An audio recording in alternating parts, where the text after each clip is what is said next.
आज का Bible study हमें मिलती है जेनेसिस चैप्टर 8 और उसके पूरे अध्याय का हम स्टडी करेंगे। आइए हम पहले इसके चंद पदों को पढ़ें ताकि हमें मालूम हो कि ये जल प्रलय के अंत के संबंध में लिखी गई है। उत्पत्ति का 8वां अध्याय और उसका पहले पद से और 5वें पद तक हम पढ़ेंगे। परंतु परमेश्वर ने नूह और जितने बनैले पशु और घरेलू पशु उसके संग जहाज में थे उन सबों की सुधि ली, और परमेश्वर ने पृथ्वी पर पवन बहाई और जल घटने लगा, और गहरे समुद्र के सोते और आकाश के झरोखे बंद हो गए, और उसमें जो वर्षा होती थी वह भी रुक गई। और 150 दिन के पश्चात जल पृथ्वी पर से लगातार घटने लगा। 7वें महीने के 17वें दिन को जहाज अरारात नामक पहाड़ पर टिक गया, और जल 10वें महीने तक घटता चला गया, और 10वें महीने के पहले दिन को पहाड़ों की चोटियां दिखाई दी। आज हम जिस बाइबल अध्ययन में हैं वो हमें जल प्रलय के अंत के बाद की स्थिति को बताता है। और अगर आप मेरे साथ बाइबल को खोल लें और उत्पत्ति का 7वां अध्याय और उसके 24वें पद को पढ़ें तो वहाँ पर लिखा है, जल पृथ्वी पर 150 दिन तक प्रबल रहा। यानी जब जल प्रलय शुरू हुआ, परमेश्वर की योजना के अनुसार इस पूरी सृष्टि को मिटाने के लिए परमेश्वर ने जल की एक बाढ़ भेज दी। तो वहाँ पर हमें मालूम होता है कि ये 150 दिन तक जो है वो आकाश के झरोखे परमेश्वर ने खोल दिए, और पृथ्वी के नीचे से भी जो जल है वो आगे बढ़ने लगा। 8वें अध्याय के अंदर हम जाते हैं और 8वें अध्याय में लिखा है, फिर परमेश्वर ने नूह और उसके परिवार और जितने बनैले पशु और घरेलू पशु उसके संग जहाज में थे उनको सही समय पर बाहर जहाज से बाहर निकालने की योजना बनाई।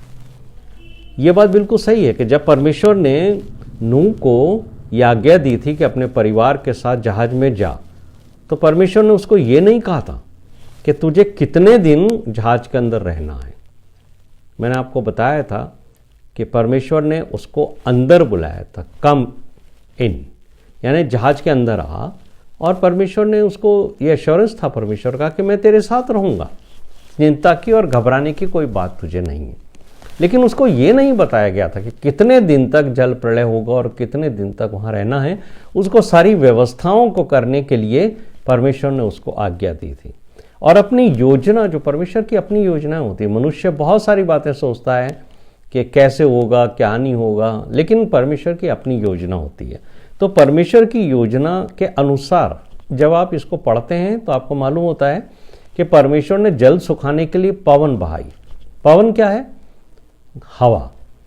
और बाइबल के जब आप आगे अध्ययन करोगे तो आपको मालूम होगा कि पवन के अंदर परमेश्वर ने वो वेग रखा है, वो जल को सुखा देती है।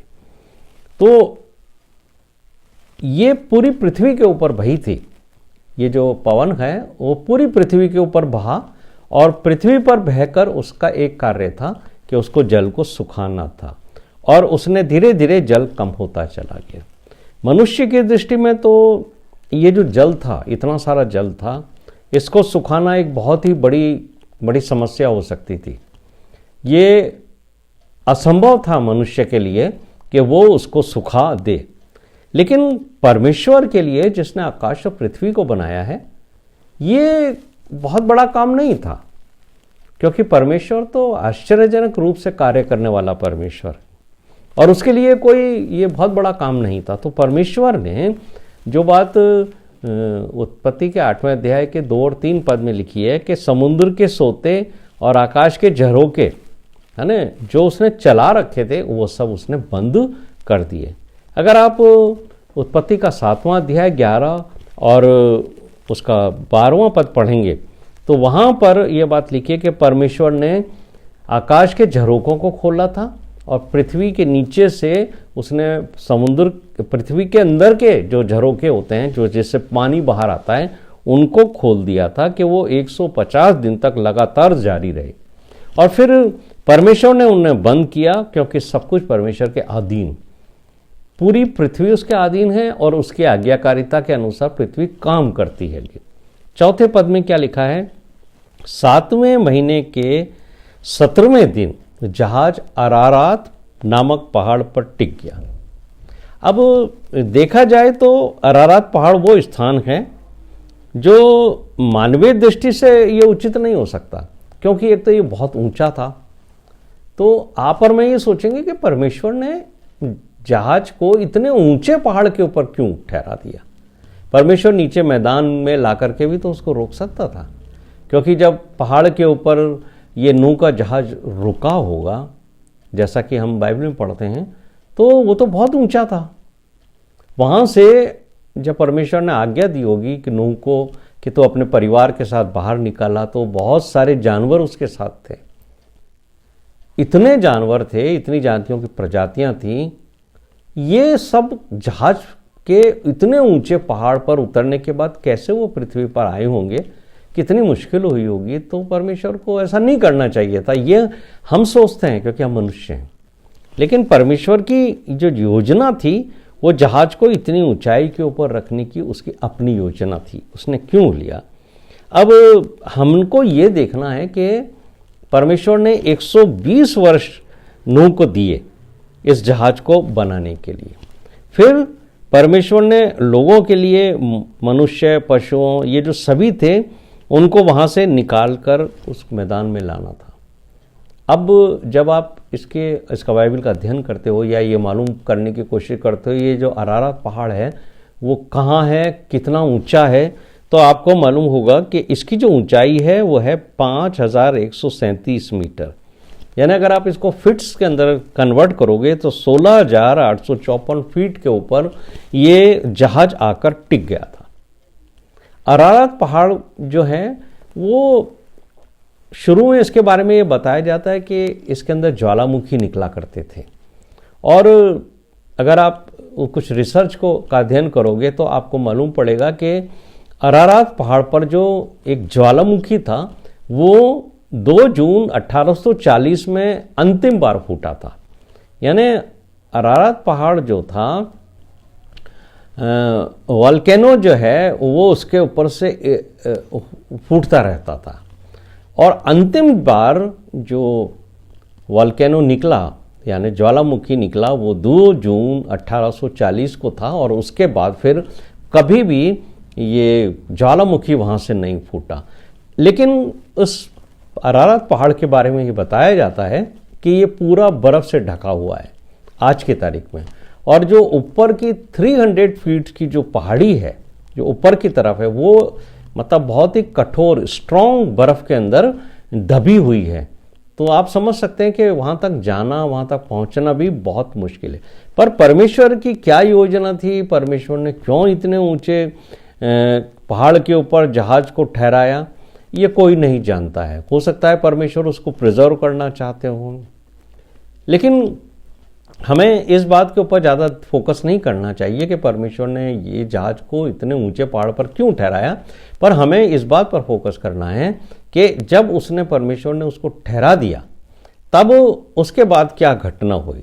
तो परमेश्वर ने ये, अगर 7वें पद के अंदर आप देखोगे, उत्पत्ति का 8वां अध्याय आप मेरे साथ खोल लीजिए, और जेनेसिस चैप्टर 8 वर्स 7 में परमेश्वर ने नूह से ये कहा था कि जहाज में तुझे कब जाना है, पर यह नहीं कहा था कि तुझे कब आना है। तो 7 से 11 पद जब हम पढ़ते हैं तो हमें मालूम होता है नूह ने जहाज के पहाड़ियों के चोटियों पर टिकने के बाद 40 दिन तक इस जहाज के बनाई हुई जो एक खिड़की थी ऊपर, उसमें से 40 दिन के बाद एक कौवे को छोड़ा। 40 दिन तक उसने कुछ नहीं किया, जहाज वहां टिक गया और उसने कुछ नहीं किया, वो सिर्फ बैठा रहा।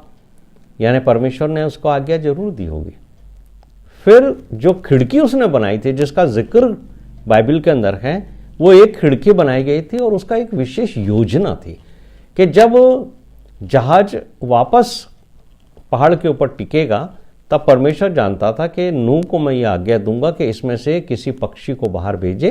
वो पक्षी ये पता करके नूह को बताएगा कि जहाज अब पृथ्वी के ऊपर कितना पानी है। जहाज तो ऊपर पहाड़ पर टिका हुआ है, उसको नहीं मालूम था कि पृथ्वी पर कितना पानी है।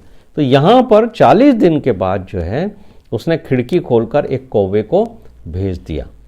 ये जो खिड़की है जिसका जिक्र मैंने अभी किया वो आपको जेनेसिस चैप्टर 6 वर्स 16 में मिलेगी, यानी उत्पत्ति के 6 अध्याय के 16वें पद में आपको ये मिलेगी। और इस खिड़की का जो उद्देश्य था वो भी मैंने आपको बताया कि जब जल प्रलय खत्म हो जाएगा उसके बाद यहाँ से पक्षियों को उड़ाया जाएगा, जिससे नूह को ये जानकारी मिल सके कि पृथ्वी पर कितना जल अभी घटना और बाकी है। तो जब कौवे को उसने छोड़ा तब बाइबल हमें ये बताती है कि कौवा जब बाहर निकला तो वो वापस लौटकर ही नहीं आया। अब ये समझ में आता है कि कौवा निकला क्यों नहीं, वापस क्यों नहीं आया। निकाल तो दिया उसने खिड़की से, लेकिन वापस क्यों नहीं लौटा। तो कौवा जो है बेसिकली एक अशुद्ध जानवर है, और वो जब बाहर निकला होगा तब उसने देखा होगा कि इस संसार के अंदर चारों तरफ पानी ही पानी है, कहीं पर भी पांव टिकाने को जगह नहीं है। लेकिन उसने उन डेड बॉडीज को, जो जानवरों की भी हो सकती है, पशुओं की हो सकती है, पक्षियों की हो सकती है और इंसानों की हो सकती है, उन सबको जो मर चुके थे पूरे जल प्रलय के बाद, उनको वहां पर तैरते हुए उनकी डेड बॉडीज को देखा होगा। और कौवे ने जब देखा होगा इतना भोजन, क्योंकि कौवा तो मरे हुए चीज़ों को खाता है, ये उसका नेचर है। जब उसने इतने सारे डेड बॉडीज को देखा होगा तो उसका तो मन खुश हो गया कि मैं तो यहाँ पर बहुत दिनों तक भोजन करूँगा, और वो खाना खाने में लग गया। वो वापस लौटा नहीं, उसके समझ में इतना नहीं था कि मैं वापस लौटकर अपने मालिक को ये सब बातें बताऊं। तो हम यहाँ पर देखते हैं कि काफ़ी समय के बाद जब वो वापस नहीं लौटा तब नूह ने क्या किया कि नूह ने एक कबूतरी को वहाँ से उड़ाया। वापस नूह ने उस खिड़की में से एक कबूतरी को उड़ाया, और वो जो कबूतरी थी वो चारों तरफ पानी के अंदर उड़ती रही, और उसने चारों तरफ देखा कि उसको पाँव टिकाने के लिए कोई जगह नहीं। कबूतर जो है वो एक शुद्ध जानवर, शुद्ध पक्षी का रूप है, होली बर्ड है ये। उसने जब ये हर कहीं पर अपना पाँव नहीं टिकाती है, गंदगी के अंदर कबूतर नहीं रहता है, और कबूतर का यही नेचर है कि वो साफ स्थान पर रहता है। चारों तरफ पानी है, उसको ठहराने के लिए कोई जगह नहीं है पाँव ठहराने की, इसलिए वो वापस उड़कर आ गया। फिर देखिए ये जो अध्याय है 8वां, उसके 13 से 18 पद के अंदर ये लिखा है कि 7 दिन के बाद उसने उस कबूतरी को फिर उड़ाया। तो फिर क्या हुआ कि 11वें पद में लिखा हुआ है कि जब वो दोबारा आई तो उसके मुंह के अंदर, यानी उसका जो चोंच थी उसमें जैतून का एक नया पत्ता था। जब भी आप एक कबूतर के चोंच के अंदर ये जैतून के पत्ते का एक चित्र देखते हो, हमें कई बार आपने देखा होगा कि एक कबूतर दिखाया गया है और उसके चोंच के अंदर एक पत्ता दिखाया गया है। ये पिक्चराइजेशन है, हमारे घरों में भी हमें देखने को मिलता है, कई जगह एग्जीबिशंस में भी मिलता है, कई फोटोग्राफ्स हमने देखे हैं, बुक्स के ऊपर भी ये प्रिंट होता है। तो जब भी आप इसको देखो तो ये जो एक सिंबल है, ये एक बिब्लिकल सिंबल है। It is a symbol of peace and goodness of God. परमेश्वर की ओर से शांति और उसकी भलाई, उसकी अच्छाई का ये प्रतीक चिन्ह है कि जब भी आप एक कबूतर के मुंह की चोंच के अंदर एक पत्ते को देखते हो। अब हमारे सामने एक बड़ा सवाल उठता है। सवाल ये है कि ये जो नूह था वो कितने दिन तक जहाज के ऊपर रहा। पिछले दिनों जब क्वारंटाइन का एक समय था, पेंडेमिक सा समय था, तब लोगों ने इसके ऊपर बहुत चर्चा की थी। मुझसे भी बहुत सारे लोगों ने सवाल किए थे कि नूह कितने दिन तक जहाज के अंदर अपने आप को, अपने परिवार को और इन जानवरों के साथ बंद रहा, जिसको इंग्लिश में कहते हैं क्वारंटाइन पीरियड कितना था। लोगों ने अलग अलग तरीके से इसके बारे में अध्ययन किया और अलग अलग तरीके से इसके बारे में चर्चा की थी। कई लोगों ने ये समझा कि 40 दिन तक जो है वो नूह वहाँ पर रहा। किसके अंदर? जहाज के अंदर रहा।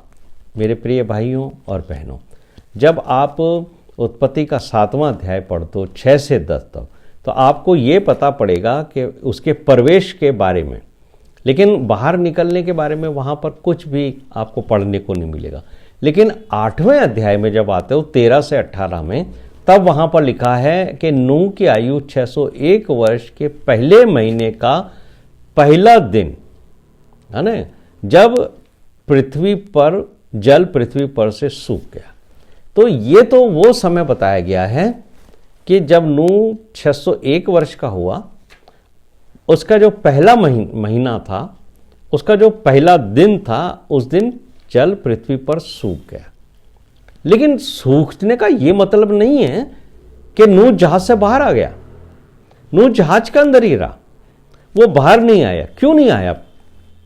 आप सोचेंगे जब जल सूख गया तो नूह को तुरंत अपने परिवार के साथ बाहर आ जाना चाहिए, और उन पक्षियों को, उन पशुओं को जो उसके साथ जहाज में थे, उनको सबको बाहर ला के आना चाहिए। लेकिन नहीं, मेरे प्रिय भाइयों और बहनों, यही बात मुझे और आपको सीखनी है कि जो उसका जो नेचर था, नूह का नेचर था, वो बहुत धर्मी था, बहुत आज्ञाकारी था। उसने परमेश्वर की आज्ञा के अनुसार जब जहाज में प्रवेश किया था, तो उसको मालूम था कि जब तक परमेश्वर मुझे आज्ञा नहीं देगा, तब तक मैं बाहर नहीं निकलूंगा। ये क्यों था? क्योंकि वो परमेश्वर के साथ साथ चलता था। परमेश्वर के साथ साथ चलने का तात्पर्य ही यही है कि एक व्यक्ति जो है परमेश्वर की संपूर्ण आज्ञाओं के अनुसार अपना जीवन व्यतीत करे। और 14वें पद के अंदर ये बात लिखी हुई है कि जब नूह की आयु 601 वर्ष के 2 महीने के 27वें दिन नूह जहाज में से बाहर आया। और नूह को बाहर आने के लिए भी परमेश्वर ने जो आज्ञा दी थी, उसको यही कहा था कि पहले तू आना, फिर तेरे पुत्र आएंगे, फिर तेरे पत्नी आएगी, और फिर तेरी बहुएं आएंगी। ये जो सीक्वेंस है, ये मैंने पिछले बाइबल स्टडी में आपको बताई थी लास्ट फ्राइडे को, और कि परमेश्वर ने उसको जो ये आज्ञा दी थी, वो ये आज्ञा थी कि तुझे इस सीक्वेंस के अंदर जाना है, इसी सीक्वेंस में तुझे बाहर आना है। और इस सीक्वेंस का बाइबल के अंदर 5 बार इसका रेफरेंस आया है। तो आप समझ सकते हैं कि नूह ने, जब उसको परमेश्वर ने आज्ञा दी थी, 120 वर्ष तक तो उसने जहाज को बनाया था। जब बनाने से पहले परमेश्वर ने उसको आज्ञा दी थी कि किस सीक्वेंस से तुझे अंदर जाना है, लेकिन उसको ये नहीं बताया था कि कितने दिन रहना है और किस सीक्वेंस से उसको बाहर आना है, पहले कौन आएगा, आखिर में कौन आएगा। लेकिन 120 वर्ष तक भी नूह ने ये बात को याद रखा कि पहले जहाज में कौन प्रवेश करेगा, फिर उसके बाद कौन प्रवेश करेगा, फिर कौन पड़ेगा, और अंत में कौन करेगा।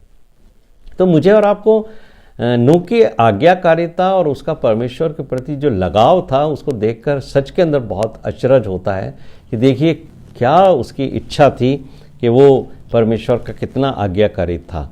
तो हम 8वें अध्याय के अंदर जब हम पढ़ते हैं, तो हम इस बात को महसूस करते हैं कि नूह की आयु के 601 वर्ष के दूसरे महीने के 27वें दिन नूह को परमेश्वर ने कहा कि जहाज से बाहर आ जा। उस दिन नूह जहाज से बाहर आ गया, और बाहर आने का भी उसका वही कर्म था कि सबसे पहले नूह आया, फिर उसके बेटे आए, फिर उसकी पत्नी आई, और फिर उसकी बहुएं आईं।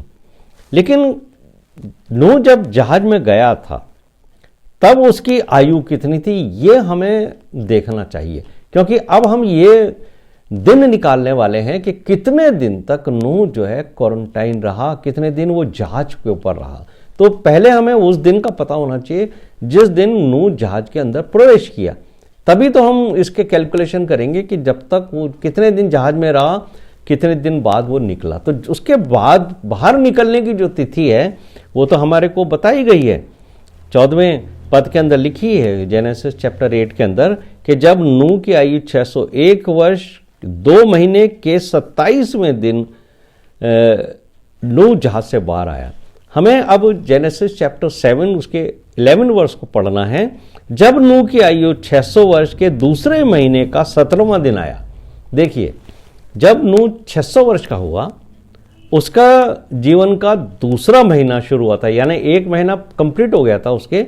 600 वर्ष 1 महीना और 17वां दिन आया। तब वो लिखा है, उस दिन बड़े गहरे समुद्र के सोते सब सोते फूट निकले और आकाश के झरोखे खुल गए। तो ये वो दिन है जिसके बारे में बाइबल बताती है कि उस दिन जल प्रलय शुरू हुआ था।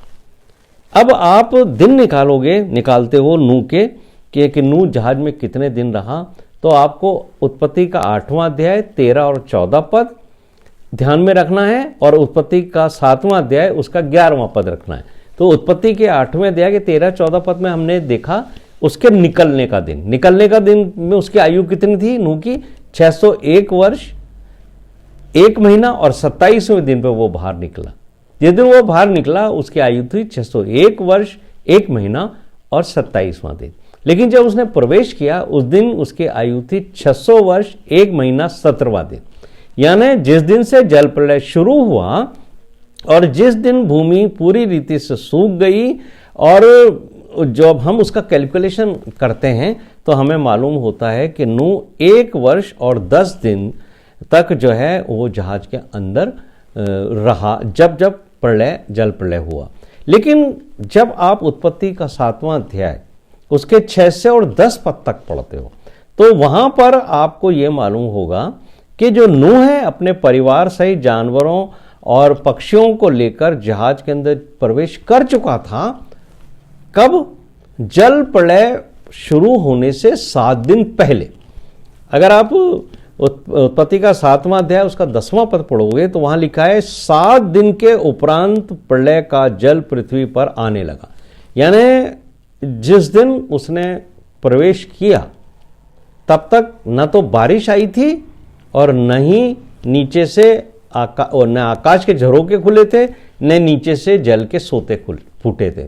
जब हम फिल्म्स वगैरह देखते हैं ना, तो जब भी आपने नूह की फिल्म देखी होगी तो आपने देखा होगा कि जहाज में प्रवेश करते समय लास्ट के अंदर, आखिर के अंदर जो एक जानवर रह गया था वो था कछुआ। दिखाते हैं वो कि कछुआ जो था वो सबसे आखिर में रह गया और बारिश शुरू हो गई और नूह की जो एक डॉटर इन लॉ थी, एक बहू थी, वो भाग कर गई और उस कछुए को गोद में उठा के लाई।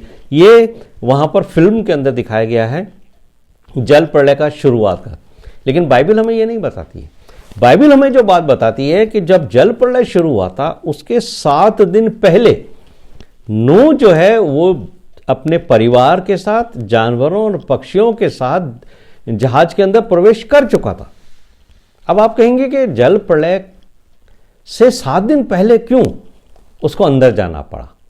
मेरे प्रिय भाइयों और बहनों, मुझे और आपको ये बात याद रखनी चाहिए कि परमेश्वर ने उसको जल प्रलय से 7 दिन पहले इसलिए भेजा क्योंकि जब तक ना तो कभी बारिश हुई थी, न आसमान के झरोखे खुले थे, न जमीन के सोते फूटे थे, और इतने सारे जानवर थे, कितनी प्रजातियों के थे, कितने उन जानवरों की संख्या थी, ये मैं आपको आने वाले फ्राइडे को बताऊंगा कि कितने जानवरों को लेकर नूह को प्रवेश करना था।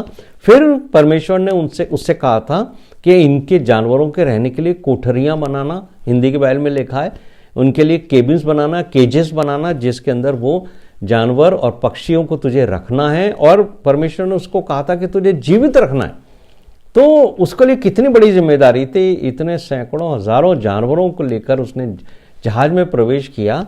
यदि वो जल प्रलय के समय प्रवेश करता तो जहाज हिलने लगता, बारिश की आवाज होती और ये जितने जानवर थे अंदर, जहाज के अंदर अफरा तफरी मच जाती और इन जानवरों को वो सेट नहीं कर पाता कि कौन से केबिन में, कौन से केज के अंदर, किस कोठरी के अंदर कौन से जानवरों को रखना है। तो परमेश्वर ने नूह को 7 दिन का समय दिया था। तो जब आप बाइबल का अध्ययन पढ़ते हो तो इन छोटी छोटी बातों को समझिए कि ये क्यों परमेश्वर ने ऐसा रखा। और परमेश्वर ने 7 दिन पहले नूह को, उसके परिवार को, इन जानवरों को अंदर भेजा ताकि नूह जो है इनको अलग अलग पिंजरों में बंद कर सके, इनको खाना दे सके, इनको की सारी व्यवस्था कर सके। और फिर परमेश्वर ने जब उसके दरवाजे को बंद कर दिया था उसके 7 दिन के बाद जल प्रलय शुरू हुआ, ताकि जब जल प्रलय की वजह से जहाज ऊपर उठने लगे और हिले। हम देखते हैं जब हम जहाज पे जाते हैं या नाव के अंदर जाते हैं तो नाव पानी के अंदर हिचकोले खाने लगती है, हिलती है। तब हमें कई बार ऐसा लगता है कि नाव उलट जाएगी, गिर जाएंगे हम। तो वो स्थिति उनके साथ भी थी। ऐसी परिस्थिति में नूह कैसे उन इतने सारे जानवरों को संभालता, इसलिए 7 दिन परमेश्वर ने उसको पहले से भेज दिया। तो हमने यहां पर एक बात की कैलकुलेशन करी है कि नूह जो है 1 वर्ष और 10 दिन के बाद वहां से निकला। लेकिन अगर आप इसको 7 दिन को भी जोड़ते हो तो 365 दिन, फिर 10 दिन और फिर 7 डेज, तो ये होता है 382 डेज। लेकिन 382वें दिन में यानी 601 वर्ष का जब वो हुआ, 1 महीने और 27वें दिन पर वो बाहर आ गया। तो 27वां जो दिन था वो क्वारंटाइन पीरियड में नहीं गिना जाएगा कि वो अब जानवरों के साथ अंदर था। यानी 1 वर्ष और 10 दिन में से 9 दिन वो अंदर रहा, 10वें दिन तो वो बाहर आ गया। तो हमें ये देखते हैं, लेकिन 7 दिन में क्यों इसमें ऐड करवा रहा हूं, क्योंकि जल प्रलय से 7 दिन पहले वो अंदर चला गया था। तो ये जो जहाज के अंदर का जो समय है उसमें वो 7 दिन भी आपको जोड़ने पड़ेंगे, तब आपको मालूम पड़ेगा कि वो 1 वर्ष 10 महीने और 7 दिन अंदर रहा, 382वें दिन वो बाहर आया। तो 381 दिन तो वो अंदर रहा और 382वें दिन के अंदर वो बाहर आया। तो जल प्रलय के समय अगर आपसे कोई पूछता है कि नूह कितने दिन जहाज के अंदर रहा, क्वारंटाइन पीरियड उसका था, तो आपको ये बताना होगा कि 381 दिन वो रहा। अब हम 19 और 20वें पद को जब देखते हैं, 20 और 22वें पद में देखते हैं, तो जैसे ही नूह जहाज से बाहर निकला उसने क्या किया, उसने जो सबसे पहला काम किया था ना, वो काम उसने ये किया था कि यहोवा के लिए उसने एक वेदी बनाई। और उसने, परमेश्वर ने उसको कहा था कि सब अशुद्ध जानवर हैं उनके तो एक एक पेड़ लेना, यानी 2-2 लेना, एक नर और एक मादा लेना। लेकिन जो शुद्ध जानवर हैं उनमें से कुछ ऐसे जानवर थे जो परमेश्वर को बलि चढ़ाने थे, उनके 7-7 पैर उसने लिए थे, 7-7 जोड़े उसने जहाज के अंदर रखे थे। और ये आपको मिलेगा जेनेसिस चैप्टर 7 वर्स 2 और 3 में। जब आप उत्पत्ति का 7वां अध्याय पढ़ोगे, उसके 2 और 3 पद में ये लिखा है कि जब तू जहाज पर चढ़े, अंदर जाए, तब तेरे पास शुद्ध पशुओं और अशुद्ध पशुओं सब तरह के होंगे, लेकिन शुद्ध पशुओं और शुद्ध पक्षियों के 7-7 जोड़े तुझे अपने साथ अंदर लेने। इसलिए आपको उत्पत्ति के 8वें अध्याय के 21वें पद में ये बात पढ़ने को मिलेगी कि जैसे ही 20, 21 और 22 में कि जैसे ही नूह बाहर आया, तब नूह ने क्या किया, नूह ने परमेश्वर को होम बलि चढ़ाई। ये है मुझे और आपको सीखने का काम कि जब भी हमारी यात्राएं पूरी हो जाएं, जब भी हम किसी कार्य को परमेश्वर की अनुमति और आज्ञा के अनुसार करें और जब वो सफल हो, पूरा हो, तब हमें परमेश्वर को हमेशा धन्यवाद देना चाहिए। और हमारे लिए तो जो हम नई वाचा के लोग हैं, परमेश्वर को धन्यवाद देना ही, धन्यवाद की बलि चढ़ाना है हमें। लेकिन वो समय ऐसा था जब नूह जो था उसने शुद्ध जानवरों की, पशुओं की और शुद्ध पक्षियों में से कुछ कुछ को लिया, सबको नहीं लिया, लेकिन कुछ कुछ को लिया और उनको उसने वेदी के ऊपर होम बलि करके चढ़ाया। अब यहाँ जो खास बात लिखी है वो ये है कि जब उसने होम बलि करके उनको चढ़ाया, तब ये जो सुगंध थी, होम बलि की सुगंध, ये परमेश्वर के पास स्वर्ग तक पहुंची। और फिर परमेश्वर ने इस बात को महसूस किया और ये बात परमेश्वर के विचार में आई कि मैं फिर कभी पृथ्वी पर इस तरह की विपदा नहीं डालूंगा। यानी परमेश्वर ने को दुख हुआ, उस परमेश्वर को जिसने इस पृथ्वी के ऊपर सारे जीव जंतु, पक्षी, मनुष्य सब की रचना की थी, उसको बहुत दुख हुआ होगा जब उसने इस पूरी रचना को, पूरी क्रिएशन को, जिसको उसने बनाया था, उसको अपने ही हाथों से मिटा दिया। लेकिन परमेश्वर ने यहाँ पर मुझे और आपको एक बात स्पष्ट तौर से समझाई कि उसने दुख प्रकट किया और ये विचार किया कि मैं अब फिर कभी पृथ्वी पर इस तरह से कोई विपदा नहीं डालूंगा। परमेश्वर ने सोचा, यहाँ एक बहुत महत्वपूर्ण बात है कि मनुष्य के मन में बचपन से जो कुछ उत्पन्न होता है वो बुरा ही होता है। मनुष्य जो भी विचार करता है बचपन से, उसके मन में हमेशा बुरा ही बुरा होता है। यहाँ पर परमेश्वर ने एक बात कही, तो भी परमेश्वर ने ये निर्णय लिया, ये बाइबल मुझे और आपको बताती है। उत्पत्ति के 8वें अध्याय 19 से 22 पद में, तो भी परमेश्वर ने ये निर्णय लिया कि जैसे मैंने सब जीव जंतुओं को संसार में इस जल प्रलय के द्वारा मारा है, वैसा उनको फिर कभी नहीं मारूंगा। ये परमेश्वर का निर्णय था। और आने वाले फ्राइडे को जो हम बाइबल स्टडी करेंगे, उसमें हम उस चिन्ह को देखेंगे जो एक धनुष के रूप में परमेश्वर ने आकाश के अंदर दिया था, जो इस बात का सिंबल था कि परमेश्वर जब जब उसको देखेगा तब तब परमेश्वर ये स्मरण करेगा कि मैंने पृथ्वी को नाश किया था जल प्रलय के द्वारा, लेकिन परमेश्वर ने ये वाचा मनुष्य जाति के साथ बांधी कि अब दोबारा मैं कभी तुमको जल प्रलय के द्वारा नाश नहीं करूंगा। तो ये जो इंद्रधनुष दिखाई देता है वो सिंबल है जो परमेश्वर को स्मरण कराता है कि तूने मनुष्य जाति से ये वादा किया है, ये वाचा बांधी है कि अब तू उसको कभी भी नष्ट नहीं करेगा। ये आने वाली बाइबल स्टडी में हम देखेंगे। आप सबको जय मसीह की। परमेश्वर का धन्यवाद करता हूँ इस आराधना संदेश मिनिस्ट्री के लिए, पास्टर एमरल्ड डी सिंह साहब के लिए और ब्रदर हिमांशु के लिए, जो इस बड़े आयोजन को करते हैं कि हम आपके साथ बाइबल स्टडी को, बाइबल अध्ययन को कर सकते हैं। आने वाले फ्राइडे को रात्रि 8 बजे मैं और आप उत्पत्ति के 9वें अध्याय को एक बार फिर स्टडी करने के लिए एकत्रित होंगे। तब तक आपको जय मसीह की।